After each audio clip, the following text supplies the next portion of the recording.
For the last week in Palo Alto, all I heard about was in artificial intelligence, the promises and pitfalls of AI.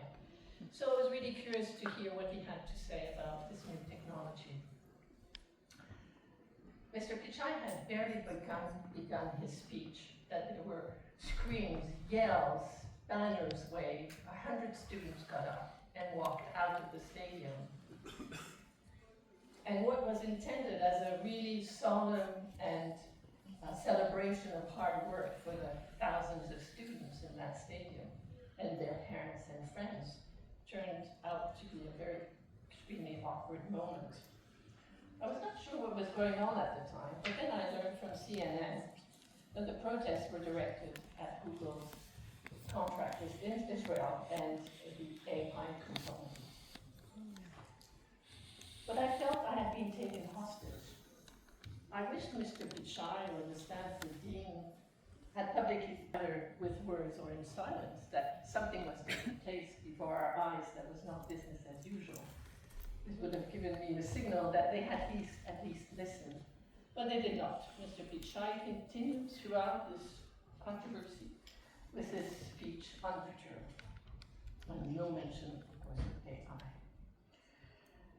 So this conflict, this experience showed how conflicts can affect you at unexpected times and at unexpected places, and really demonstrate the enormous efforts that are still required to bridge the world's divide, let alone on one single issue like AI.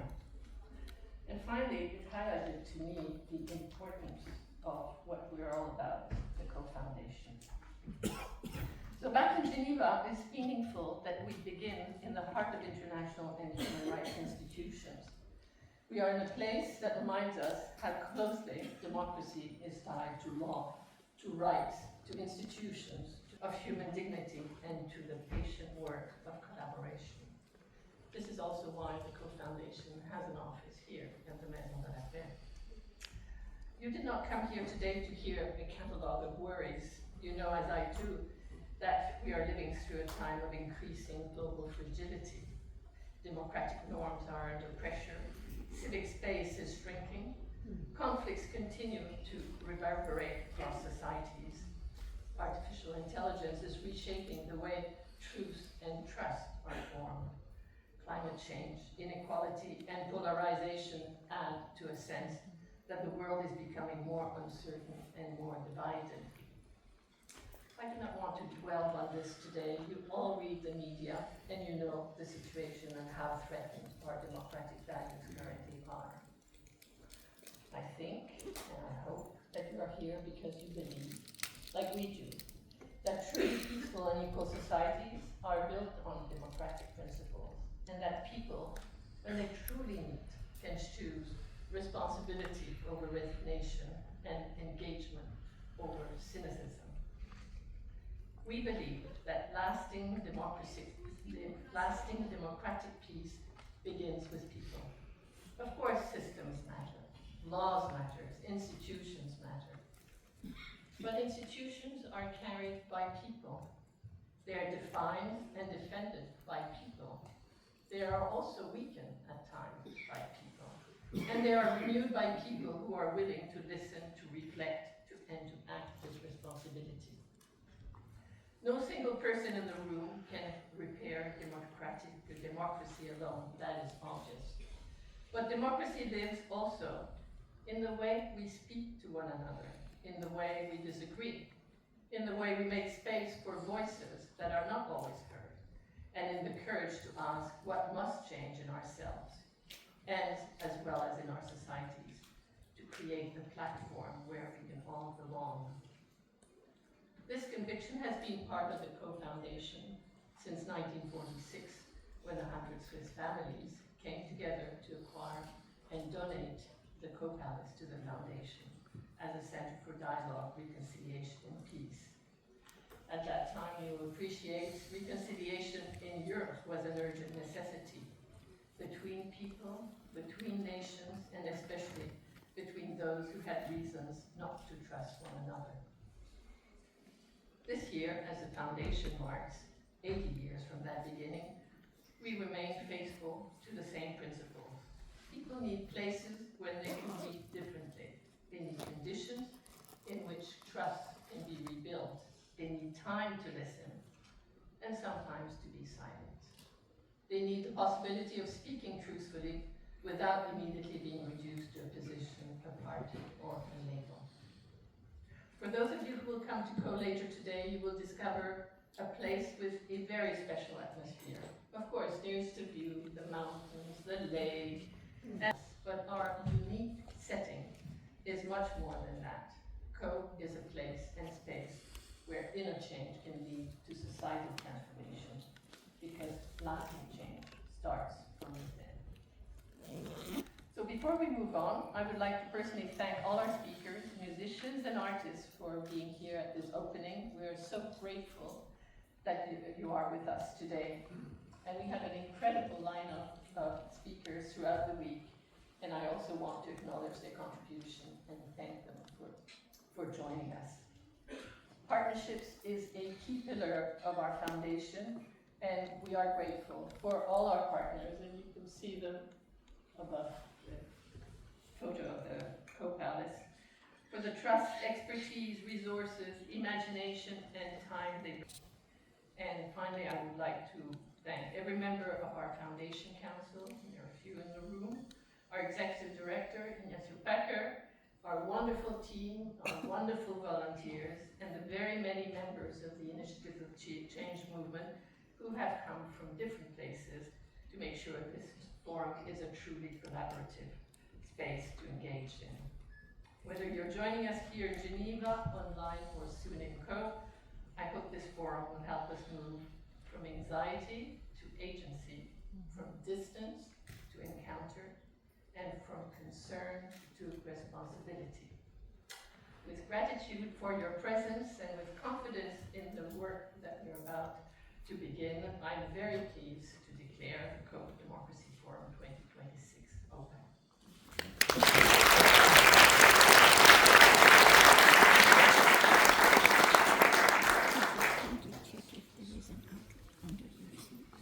Thank you so much, Jacqueline.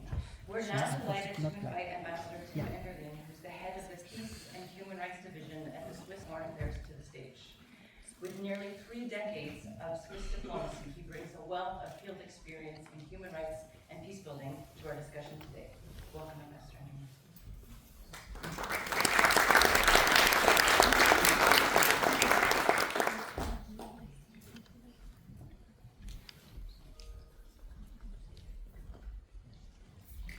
Madame la Présidente, Monsieur le Directeur, Excellencies, dear participants, dear friends and colleagues. It is my pleasure as the representative of the Swiss Ministry of Foreign Affairs to be here today at the opening of the 2026 edition of the Democracy Forum. As every year, initiatives of change have spared no effort to provide a space where individuals from diverse backgrounds and realities can come together, engage in meaningful conversations, and work towards building a more democratic and thereby prosperous and peaceful future.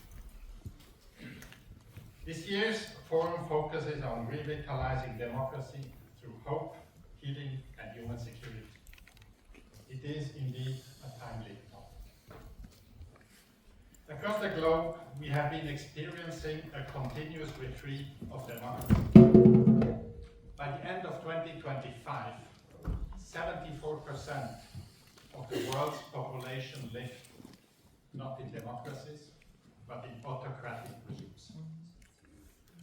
With only 1/4 of the global population living in democratic states, the global level of democracy across the world has fallen back roughly to what it was 40 years ago. This development is worrisome. Both the rise in authoritarianism and democratic backsliding have contributed to this recession in democracy. On the one hand, authoritarian tendencies have been increasingly active in trying to undermine democracies by sponsoring and spreading disinformation, by undermining the independence of media outlets and academic institutions, or by stifling dissent. At the same time, democracies are also coming under pressure from within. Trust in political institutions is eroding. Democratic principles, values, and political culture are being questioned. Democracy suffers from a structural crisis. As a result of this global threat on democracy, but also because our own constitution provides us with a mandate to engage in the promotion of democracy, the Federal Council has made democracy promotion a core priority of the Swiss Foreign Policy Strategy 2024 to 2027.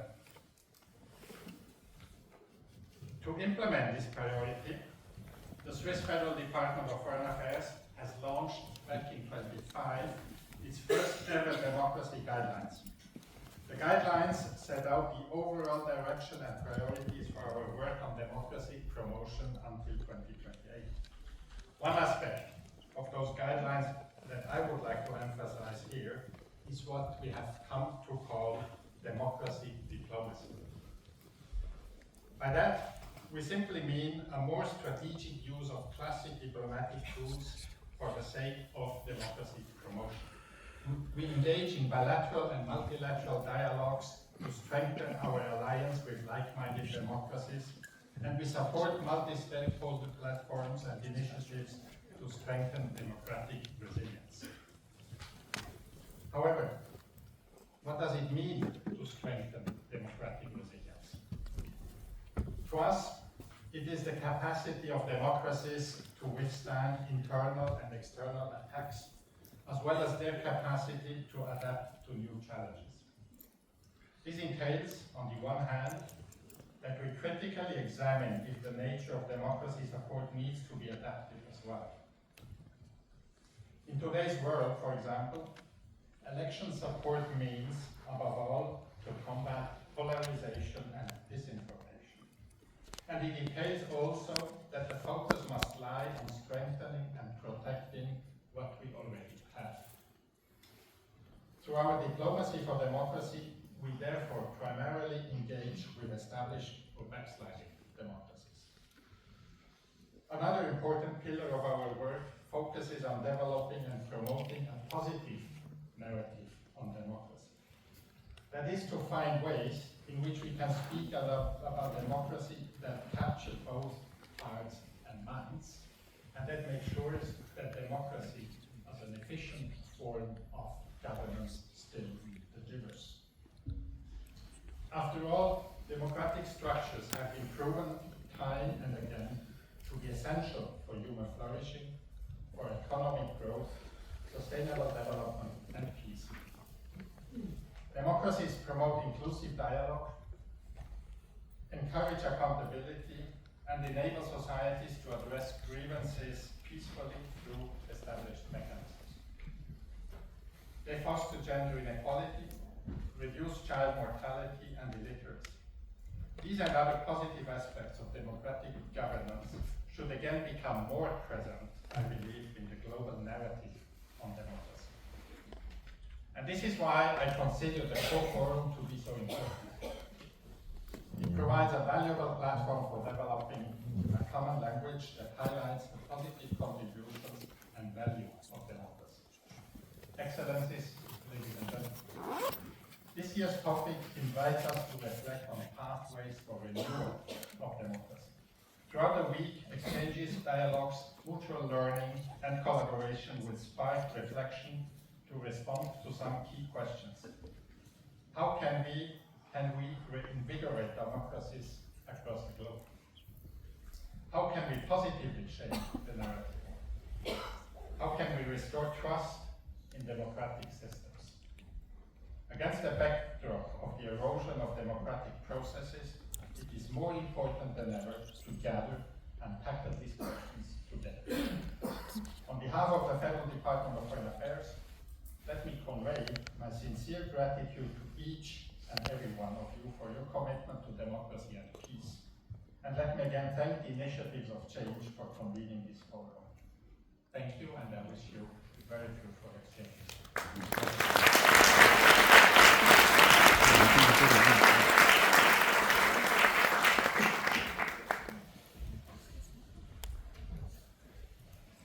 Thank you very much, Ambassador Anderson.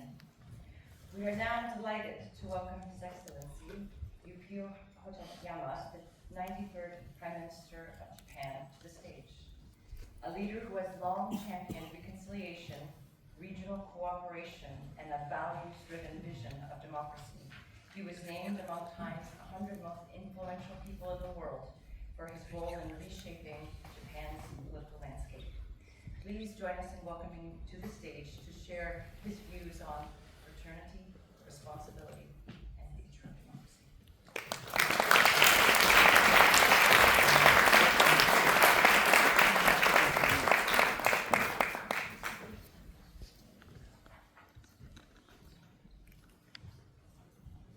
Good afternoon, ladies and gentlemen. I'm delighted to join you at the opening of the Dmocracy Forum. Initiatives of Change made an extraordinary contribution to Japan's return to the world after the Second World War, to its reconciliation with the nations in Asia and the Pacific, and to its economic recovery. In particular, the idea of rearming with morality rather than weapons helped shape Japan's post-war priorities and contributed to keeping military expenditure under control. It supported the country's remarkable economic recovery. As an expression of our gratitude, 6 former Japanese prime ministers have visited Seoul over the years.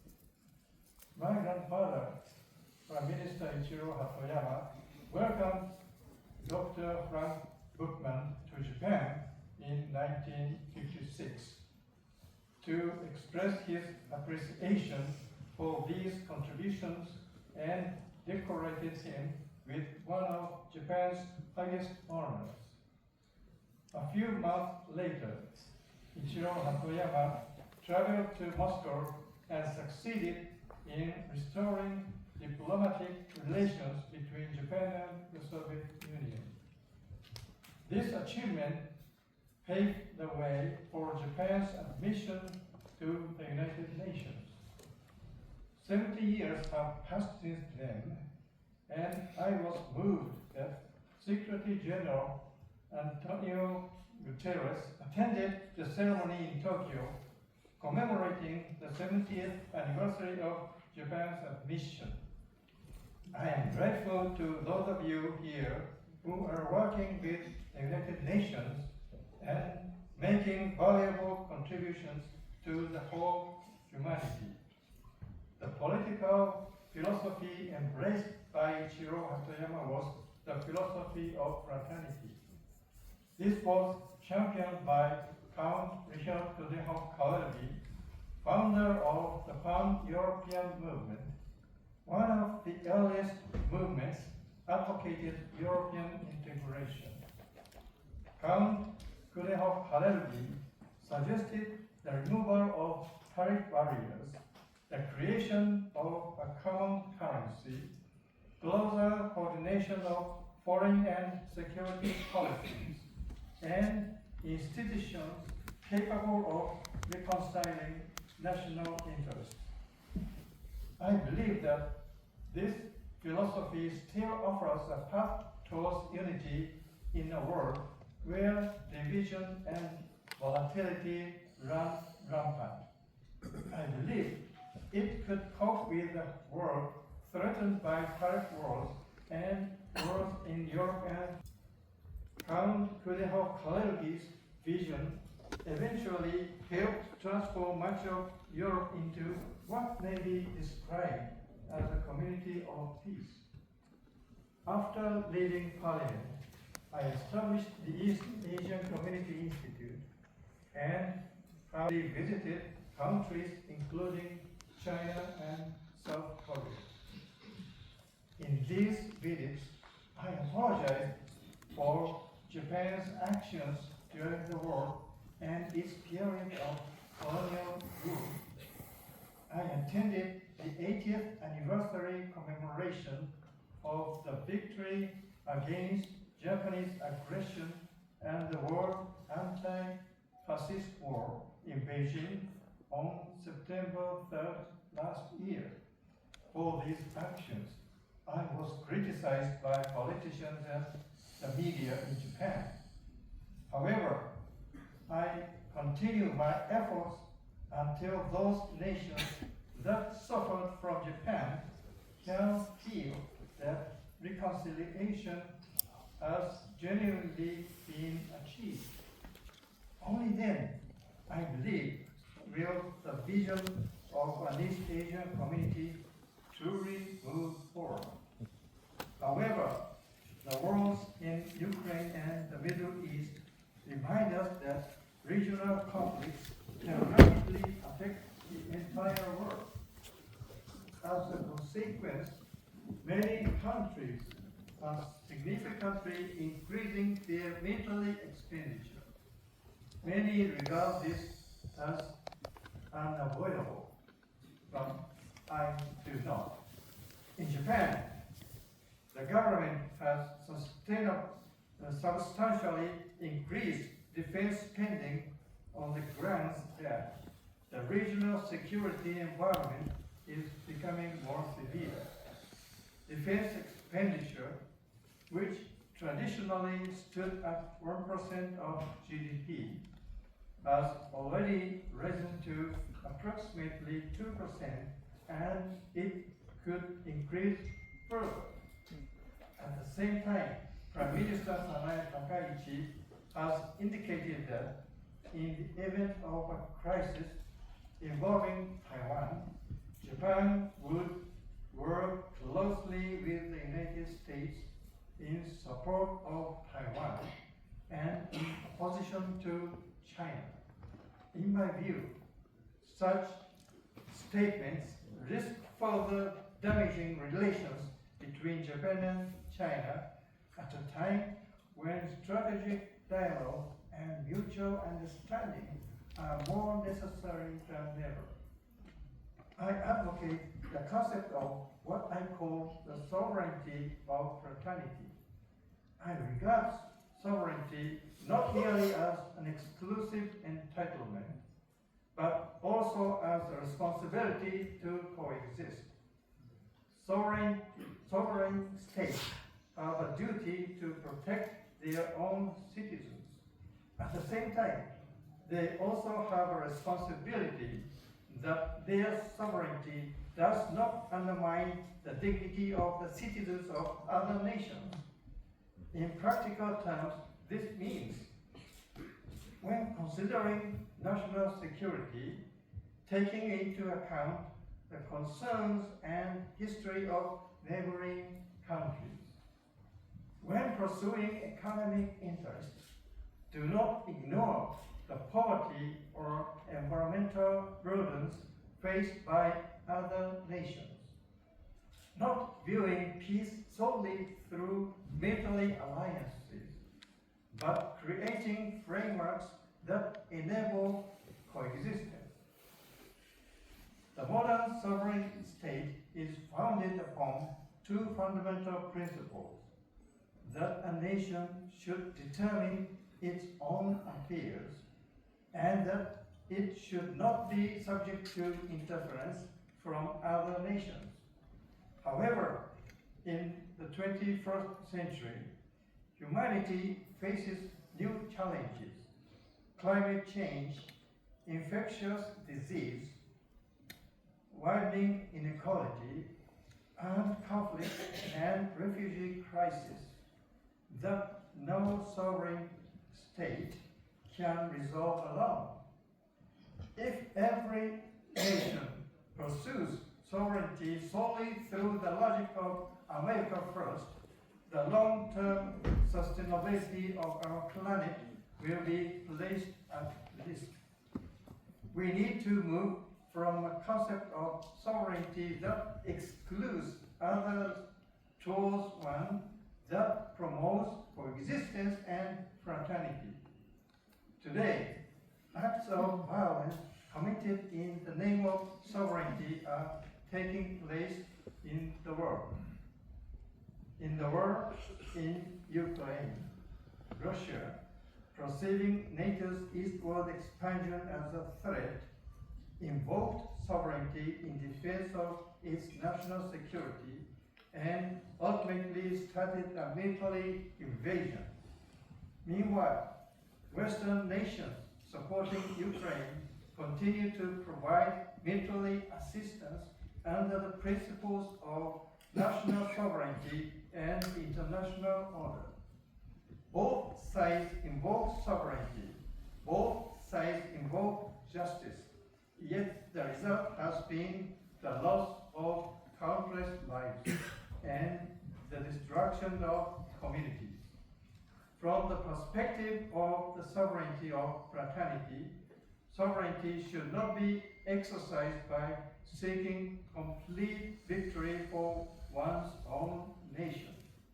Rather, it should be exercised in a manner that seeks compromise, reconciliation, and coexistence, without recognizing the dignity of those on the other side. War will never end. The situations in Gaza and Iran are not different. While both sides invoke self-defense and sovereignty, a cycle of retaliation continues, and civilians always pay the price.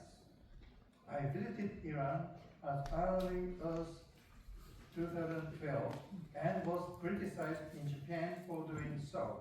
However, the so-called Iran nuclear deal was concluded in 2013 to 2015, and several Japanese prime ministers visited Iran after my visit. I welcome the historic direct talks between the United States and Iran here in Switzerland now. I hope that substantial progress is made. I sincerely hope that Israel will also take part in this process.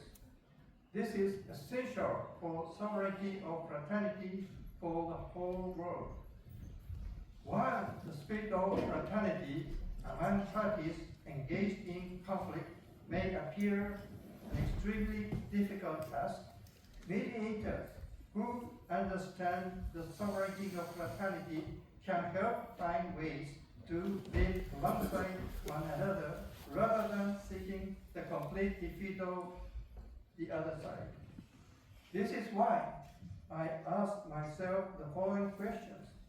On what values should sovereignty be exercised? Should popular sovereignty be understood only as the right of a people to govern their own state? Or should it also encompass a responsibility to live together with the people of other nations? The world is becoming increasingly interconnected, yet at the same time increasingly divided. Climate change, pandemics, economic inequality, mass migration, and armed conflict transcend national borders. No nation, however powerful, can address these challenges alone. Yet, many governments continue to pursue policies based primarily on competition, confrontation, and narrow national interests. I believe this approach is ultimately unsustainable.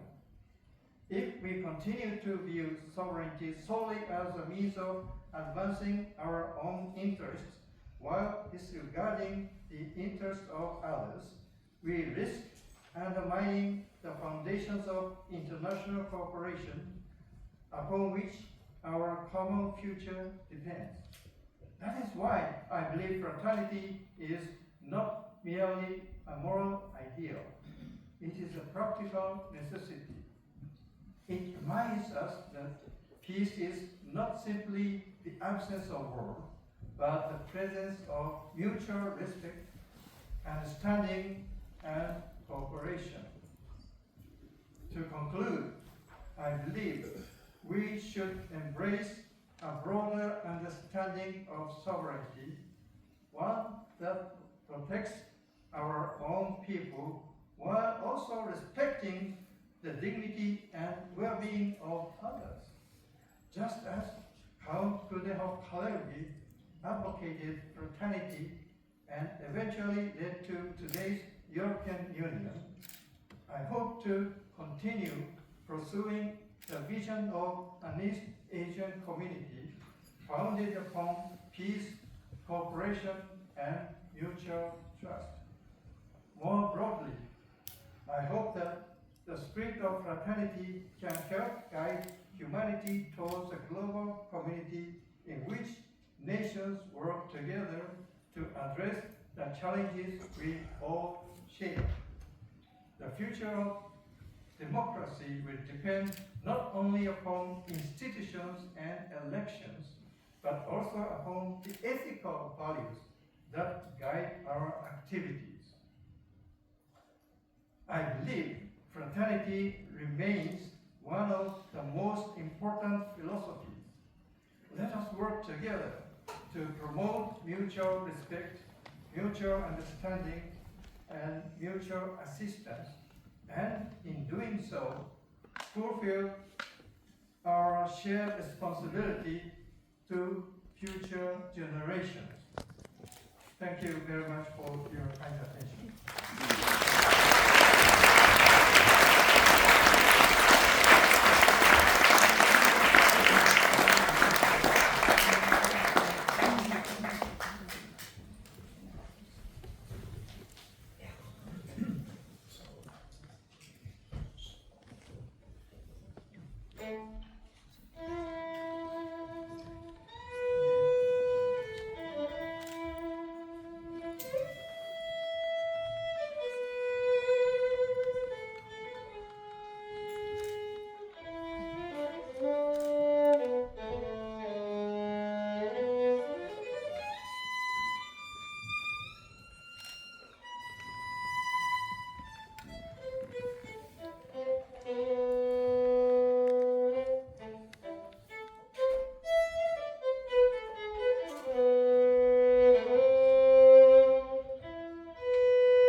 She is the first Muslim woman ever elected to statewide office in the United States. She was planning on being here in person, but unfortunately, due to her official activities, she was unable to join us, but she did send a video and her best wishes, and she plans to join us next year. So for now, let's enjoy her video.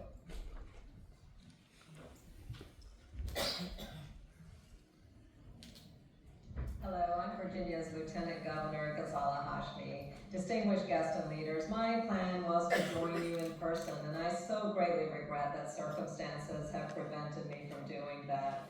I certainly hope to see you in person next year at the 2027 Code Democracy Conference.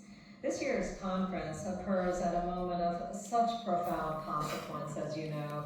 All around the world, democracy is under pressure. Wars and political turmoil harm millions and millions of innocents. Authoritarianism is on the rise. Disinformation spreads faster than truth. Political polarization is fracturing societies. Public trust in institutions is declining. Economic inequality is fueling resentment and division. And new technologies are transforming our lives faster than our laws and our institutions can adapt. Many of our global citizens are asking some very difficult questions. Questions such as, are the dreams of democratic institutions still viable? Do democratic governments have the capacity to resolve the challenges of our age? Can free societies deliver on the promise of security and prosperity and opportunity in such a rapidly changing world? These concerns are not abstract. They are actually the defining questions of our time. But history reminds us that democracy has never been guaranteed, nor has it been self-sustaining. Every generation has the fundamental responsibility to renew it, strengthen it, and also to defend it.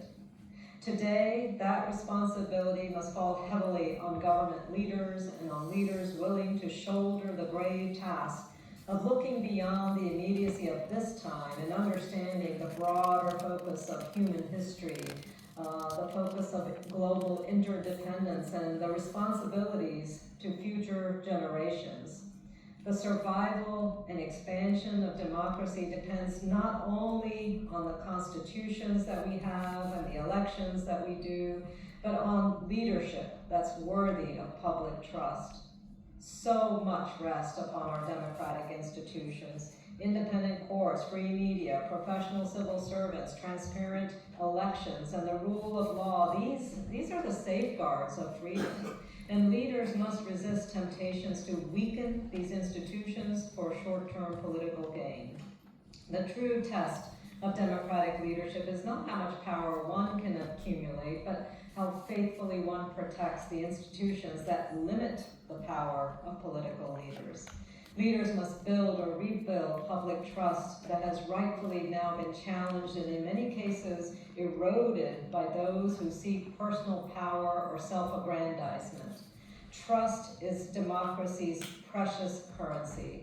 And when citizens lose confidence that their government exists to serve the common good, democratic systems become vulnerable to extremism, to conspiracy theories, and to authoritarian promises. Trust must be earned through integrity, accountability, competency, and honesty. Our citizens do not expect perfection, but they do expect sincerity and integrity, transparency, and a commitment to truth. Democratic leaders must demonstrate that democracy can deliver these results. People want safe communities. They want quality education, economic opportunity, healthcare, security for their families, and hope for their children. If democratic governments cannot respond effectively to the challenges that people face, public faith in democracy itself begins to erode. Effective governance is not separate from democratic renewal. It is, in fact, central to it. Our leaders must defend the principle that every citizen matters. Democracy cannot flourish when large segments of our societies feel excluded, ignored, or left behind. Officials have a responsibility to bridge divides rather than to deepen them, to unite rather than to inflame, to create opportunities for participation rather than alienation. Democracy is strongest when people believe they have both a voice as well as a stake in their own future. And finally, our leaders must think beyond national borders. The challenges threatening democracy today do not stop at any frontier. Disinformation networks, cyber threats, corruption, The climate crisis, economic shocks and geopolitical conflict, these are all unyieldingly global. Democracies have a responsibility to learn from one another, to support each other, and to stand together. The defense of democracy is no longer solely a domestic task, it is an international responsibility. The world is entering an era of uncertainty unlike anything experienced by previous generations. The choices made by us and our world's leaders today are going to shape whether future generations inherit democracies that are strengthened by our common purpose or made weaker by those who are unwilling or unable to look beyond their own shallow greed or purpose. And despite the challenges before us, I do remain optimistic. Democracy has endured because it speaks to something fundamental in all humanity, the desire for freedom, dignity, participation, and self-determination. Time and again, people around the world have risked their lives, not to escape democracy, but to achieve it. And that is the enduring aspiration that should inspire all of us. So the question before us is not whether democracy is worth defending, the question is whether we are willing to lead in ways that deserve it. May we have the courage to strengthen democratic institutions, the wisdom to rebuild public trust, the humility to listen to our citizens, and the determination to work together across nations and across differences. The future of our global democracy will not be decided by history alone. It will be decided by the choices that we make now. And I hope that now collectively we have the fortitude to choose wisely. Thank you.